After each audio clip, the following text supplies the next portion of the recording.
Assalamu alaikum, and let me wish every parent a very happy summer vacation. It gives me immense pleasure now as we close term 1 during this academic year to thank every one of you, especially our students, our staff and our parents and the management. Of course, we are very much grateful to Sharjah Private Education Authority and the Ministry of Education who keep guiding us in every step of the way. As you know, this term has been very hectic and very fruitful rather, because 100% our students have come back to the school, and that's a joy for us to see the energy, the exuberance and their contribution on the corridors, in the classroom, on the fields. So we thank all parents for trusting and sending every child to the school and keeping in us and with us the confidence that we can achieve and help our students to progress in everyday their life. We are also thankful to SPIA for conducting a school improvement review, for guiding the schools. We do thank our staff who have collaborated and delivered good lessons. We thank our parents for their contribution and for their interactions with the SPIA officials, as well as our students who interacted with the review committee members. We await their results officially. However, we are certain that we have proved ourselves to be good and very good in most of the areas. And we thank every stakeholder for helping us to improve our school. Well, as we start our vacations now, I know it's going to be a challenging task for some of the parents to keep children at home and to keep them engaged especially.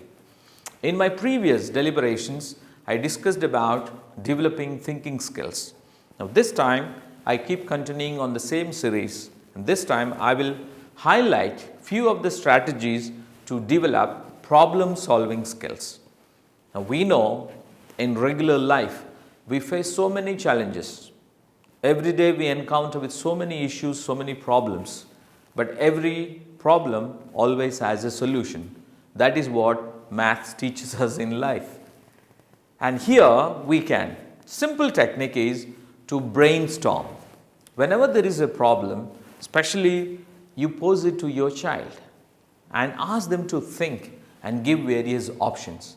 So my advice to you is, rather than giving a straightforward answer to the child, help them to think, help them to come with various options, help them to think alternative methods of solving it. That keeps developing in them, and automatically they become problem solvers and critical thinkers. The other way of looking at it is give them stories. There are many series I can cite. For example, we have a series called The Curious George, written by Margaret and Ray. There are series of stories, so you provide them those books. You can digitally access them, or even physically you can get them and help your children read. Every story has different problems and different endings to it. Similarly, the simple story, The Ladybug. We have the story Ladybug Girl and Blumby Boy by Jack Davis. So every story has a plot, a setting and an end, but it need not be the end. You can again twist the story, which we do, and our children know pretty well to give different endings to the open-ended stories that we give them. Keep them also busy with open-ended questions. Don't ask them straightforward answers, yes or no. Give me some more ideas. Help me to get you. Tell me more ways of doing things. You know, when you give such open-ended questions, children come up with a lot of creative ideas and they find solutions to their own problems. As we go through the term, we also realized that we need to teach our children the emotions. It is also part of problem solving, because sometimes we think that certain students have challenges with managing emotions. But we tell you, there is no bad emotion. They have to understand that every negative emotion, for example, like anger, sadness, frustration, also teaches lot of lessons. It all depends how we respond. And the best way is naming every emotion. So whenever your child expresses any emotion, calm them down and ask them, what is that emotion? Can they specify? Can they identify that particular emotion? And if the emotion is correct, you can validate them. And then give them the options. What are the different ways of overcoming that particular emotion? Be it anger, for example. What are the different ways of expressing it? And what are the different ways of expressing it in a soft manner? So when we give them these different choices and options, I am certain that children will be able to handle their emotions pretty well.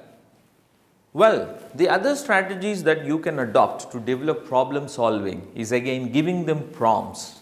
Instead of giving answers, you give them different prompts, different cues, different means, and they interpret or they choose from those prompts and they will give you more solutions. Similarly, other way that you can develop their problem solving skills, if you have time, I am certain you can spare some time on the weekends, play with them chess. Chess is a good problem solver because those situations are automatically created and children think differently to find a solution to every check that they get in the chess. Now for the higher grades, there is a strategy called SODAS. SODAS means S-O-D-A-S. Very simple. S stands for situation, O stands for options, D stands for disadvantages, A stands for advantages, and then S is for solution. So any problem that comes, put the SODAS in front of them. What is the actual situation? What are the different options? What would be the disadvantages by choosing each option? What are the advantages by choosing the option? Then you make the final solution. So if we make them think in this SODAS application, they will definitely have different options. They also can make the right choices. Well, I will tell you another simple technique. Whenever you have a discussion in your houses, debate for it. Be it even for example, you want to take them for a movie. Ask them, okay, you may have 2 or 3 options. You ask them which movie is better. They can definitely review it online and then you debate. Don't argue with children, but try to develop their debating skills because debating is always including with rational. So if we develop their rational for debates, automatically they become very good problem solvers in future life. And I am certain that our parents, our students will work together and this holiday becomes more enjoyable for them to see the kids grow in problem solving, because the world today and for future needs more problem solvers than problematic people. So I am sure that our children are going to be the problem solvers with their critical thinking. So before we close the term, let me wish all my students happy holidays. I know you will enjoy it, you will rock, you will have a lot of memories when you come back to share with us. Equally parents, let me wish you all happy vacation. Spend families time together, and let me wish my dearest staff happy holidays in regards to all the family members. Enjoy your holidays. Hip hip hooray. Thank you.